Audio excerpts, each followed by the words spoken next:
Alors ces passions-là ont appris à se protéger de tous les dangers qu'on nous fait entrevoir aujourd'hui, qu'il s'agisse de notre santé, de la peur des autres, même si ces autres sont nos proches, des difficultés financières, des risques du métier, de la solitude et de la vieillesse. Jusqu'à s'apercevoir qu'à force de se protéger, ils sont en train de rater leur vie sous prétexte de la sauver. Dès la maternelle, on apprend à se méfier de tout. Et il ne s'agit pas seulement des courants d'air ou des virus nouveaux venus. Ne sors pas tout seul, ne joue pas avec n'importe qui, ne parle à personne. Chaque adulte de rencontre peut cacher un pédophile. Chaque camarade de jeu, un dealer potentiel.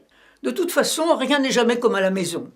Quitte à faire naître d'ores et déjà cette peur de l'autre, de l'étranger, de celui qui n'est pas comme nous, à l'opposé d'ailleurs de l'attitude spontanée des petits qui, au contraire, semblent attirés par la différence. Enfin, il faut se rappeler que la peur n'évite pas le danger, bien au contraire. Les enfants qui n'auront pas appris à surmonter leur petite peur seront incapables plus tard de se défendre. Qu'est-ce qui fait que devant cette même épreuve de passage que constitue l'adolescence, les uns vont réagir par la violence, les autres par la fuite dans le virtuel ou le consommable, les autres encore dans l'immobilisme. Quels conseils donc pourrions-nous donner à nos trentenaires affolés pour éviter de les retrouver quelques années plus tard en desperate housewives? Ils ne sont pas rares pourtant, ceux qui, comme Jean-Louis, à la mi-temps de leur vie, semblent se réveiller, au point de venir nous demander de les aider à sauver l'autre moitié. Nous contraignons d'ailleurs à un rôle de coach pour lequel nous ne sommes pas nécessairement faits. Le point le plus important, c'est qu'on ne change pas contre, on change pour.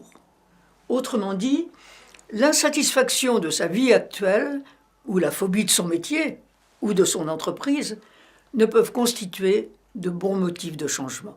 Le changement comporte une prise de risque telle qu'elle ne peut se justifier que par un départ à nouveau. Non seulement le principe de précaution ne préserve pas du danger, mais au contraire, il en accentue les risques. D'abord par l'effet de panique qu'il engendre. Par contre, il contribue par les mesures de sécurité qu'il impose à réduire tout ce qui serait de l'ordre du désir et du projet au profit de la convention sociale et de la conservation des acquis.